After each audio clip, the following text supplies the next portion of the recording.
All right, how's it going, guys? Thank you for tuning in to VR Revelations. Welcome. It is the year of our Lord 2024, August 1st, and let's jump right into it. So, apparently, it looks like the U.S. has finally delivered F-16 fighter jets to Ukraine in its continuous effort to support Ukraine in its war against Russia. Um, a while back, the U.S. was pretty much saying that they weren't going to send F-16s, for fear of escalation.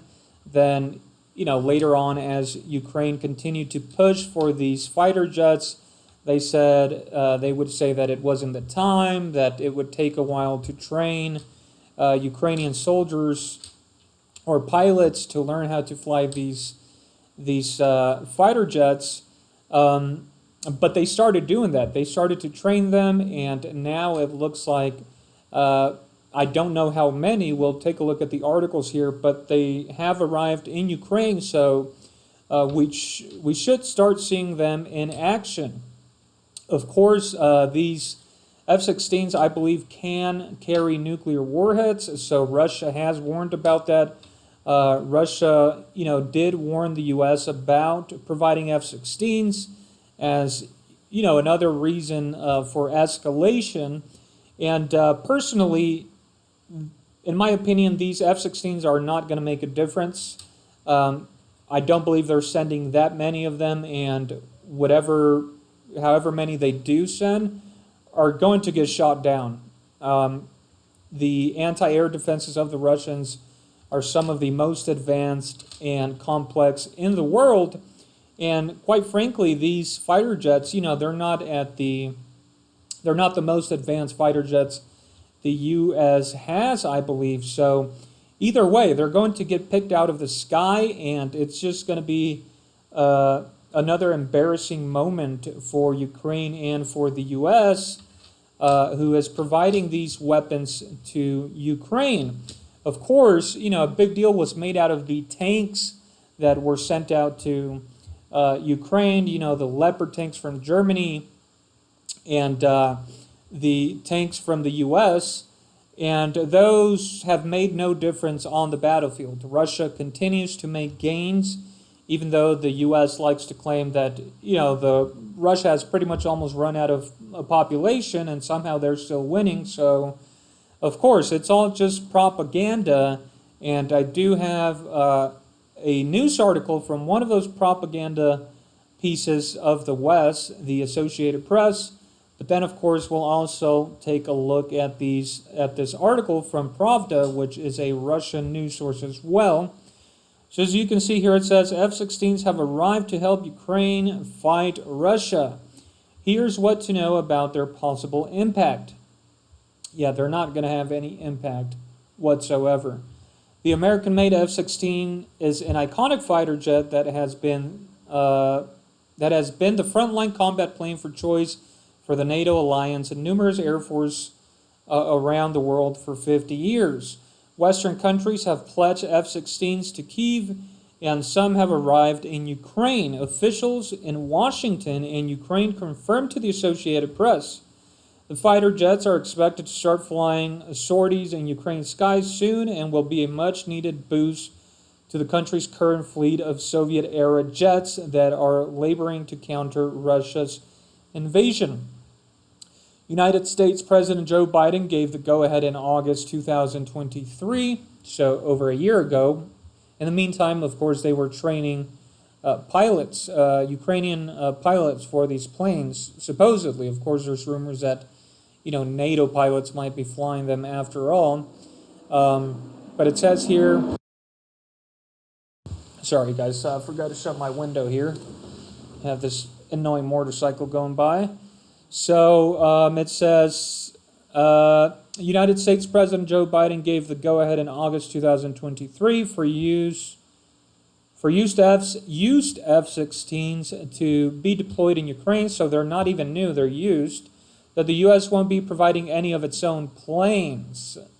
That pretty much doesn't matter. These planes are essentially coming from the U.S. Belgium, Denmark, and the Netherlands and Norway have committed to providing Ukraine with more than 60 of them over the coming months in what could be a slow trickle of deliveries. See, that's a problem. They are slowly delivering these planes, right? These tanks and whatever weapons they're providing. And so, the Russians are just picking them off, so they never really have a huge stockpile, right, that they can use all together. And by the time they get new ones, the ones they had received previously are already destroyed. Though Russia's recent battlefield gains have been incremental, its steady forward movement is adding up. Okay, so they're admitting that, Russia continues to move forward as Ukraine gradually yields ground. The F-16s will enhance Ukraine's military strength. Not really, especially by upgrading its air defenses. But analysts say they won't turn the tide of war on their own. Nothing's going to turn the tide of war. It's over for Ukraine. It's been over from the beginning. The only way to turn the tide of war is to launch nuclear weapons at Russia, and we're talking about the end of the world at that point. The U.S. and NATO, they're not that dumb. They're just trying to get as much as they can out of this, right? To inflict as many casualties on Russia, which has been their objective since the beginning. I'm sure they knew this was not a war they could win, and that Russia cannot be defeated without risking a global nuclear catastrophe. But Zelensky doesn't seem to read the writing on the wall. What can F-16s bring to the Ukrainian war effort? The F-16s will likely have 3 core missions, says Federico Borzari of the Center for European Policy Analysis in Washington. They will seek to intercept Russian missiles and drones that have relentlessly bombarded Ukraine, suppress enemy air defense systems, and strike Russian troop positions and ammunition depots with air-to-ground missiles. Of course, Russia is definitely going to retaliate with, even bigger strikes themselves than what they have already been carrying out. They will be able to affect some of the dynamics of the war, Borzari says. A lot of information about the F-16 deployment is classified, including what Western governments allow them to hit and what weapons they will send with the aircraft. Of course, the U.S. is behind all of this. They're going to be working with the Ukrainians on the strikes they carry out, on the logistics, and Russia knows that. The F-16s could carry United Kingdom-supplied Storm Shadow air-launched cruise missiles with a range of more than 250 kilometers, potentially striking targets inside of Russia, which Russia has warned about as an escalation, as an escalatory move, right? Wherein Russia will have to respond as well, not ruling out, NATO targets across Europe, they have said. They might also get long-range air-to-air missiles that would threaten Russian bombers and fighter jets. The plane's advanced radars will allow Ukrainian pilots to pinpoint targets further away than they can in their MiG-29s and Su-27Ss and Su-24Ss. Commanding the skies is an essential part of a war's ground campaign, as planes offer air cover to troops, but supporting Ukrainian troop movements on the front line with ground attacks may be too risky for the F-16s, given Russia's sophisticated air defense systems, which are some of the best in the world. At the very least, the fighter jets could have a psychological effect on Russian pilots and offer a morale boost for Ukrainians toiling against the Kremlin's forces. Right. I don't really think they will have that much of a psychological effect, except to encourage Russia to use stronger and better weapons, since the U.S. is now providing what you can call more sophisticated weaponry, right? So let's go ahead and jump over to the article here from this Russian news source.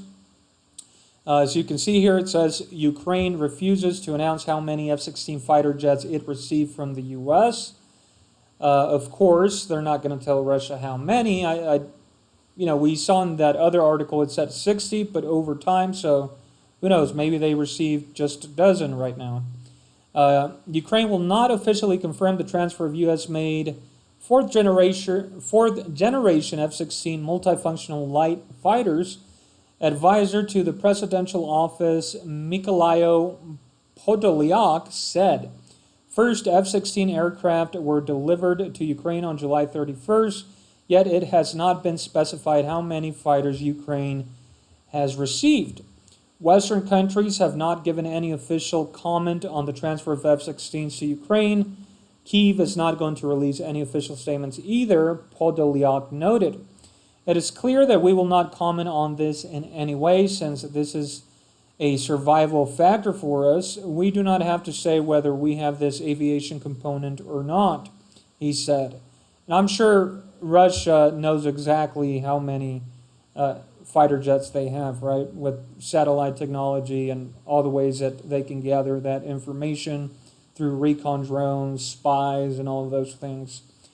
Commander-in-Chief of the Armed Forces of Ukraine, Oleksandr Zyrksky, said that the aircraft would strengthen Ukraine's air defense and allow it to more effectively counter Russian-launched cruise missiles. The F-16s will have to fly at a distance of 40 kilometers from the line of combat contact not to let the Russian armed forces shoot them down. And they will be shot down inevitably. And that's going to be embarrassing, again, to the United States. The F-16 Fighting Falcon, a fourth-generation light multi-role fighter, made its maiden flight in February 1974. Currently, the aircraft is operated by more than 20 countries. Lockheed Martin Corporation, formerly General Dynamics, has produced more than 4,500 F-16 Fighting Falcons in total. The cost of one of the most common versions of the fighter, Block 52, exceeds $40 million, excluding operating and weapons costs. The maximum speed of the F-16 Fighting Falcon is 2,100 kilometers per hour at an altitude of 12 kilometers. Cruising speed is 1,100 kilometers per hour. The crew is one person and some modifications too. The combat radius of the aircraft is up to 1,800 kilometers. The maximum flight range is 4,000 kilometers. The fighter is armed with a 6-barrel, 20-millimeter M61A1 gun with 511 rounds of ammunition and the ability to fire depleted uranium charges, air-to-air and air-to-surface missiles, and bomb-guided cluster and free fall. The F-16 Fighting Falcon can carry up to 9,000 kilograms of cargo. So there you have it, guys. There is a photo of the fighter jets. Of course, this is a weapon that Ukraine previously didn't have, and they, according to these reports, Ukrainian pilots have been trained, so I'm sure they will use it, how they're supposed to, with help from the U.S., from NATO, from all of these other countries that have pilots that have been working with these planes for a while. But again, Russia has superior weaponry than this, and they're not going to make a difference. They're not going to turn the tide of war. If anything, as the other article mentioned, it's just, this is done to sort of have a psychological effect on Russia, or what they perceive will be a psychological effect, possibly demoralizing Russian troops, but it's not. Russia is winning the war. Their morale is high. They have better weapons. They haven't been using all of their weaponry. They've been holding back. But as the U.S., NATO continue to send these weapons to Ukraine, as they see that Ukraine is losing, Russia will also respond in kind. And so, this isn't really going to make a difference. I'm sure sooner rather than later we will see reports of these planes being shot down. And just like the tanks, they're not going to do anything. And then Ukraine is going to ask for more weapons, possibly for help from troops from the U.S. or something like that. And it's going to come down to a point where, NATO, the U.S. is going to have to decide if they go all in or if they pretty much kick Zelensky out and tell him, hey, we have to settle this. Russia has won. We're going to have to give in to their demands, and I believe that is exactly what is going to happen. Essentially, this war, I believe, will end sooner rather than later. And I think Zelensky is going to be pushed out, as I've said in other videos. But anyways, that's going to be it for this video, guys. Let me know your thoughts down below in the comments. And remember, the truth is stranger than fiction. Have a wonderful day, and God bless.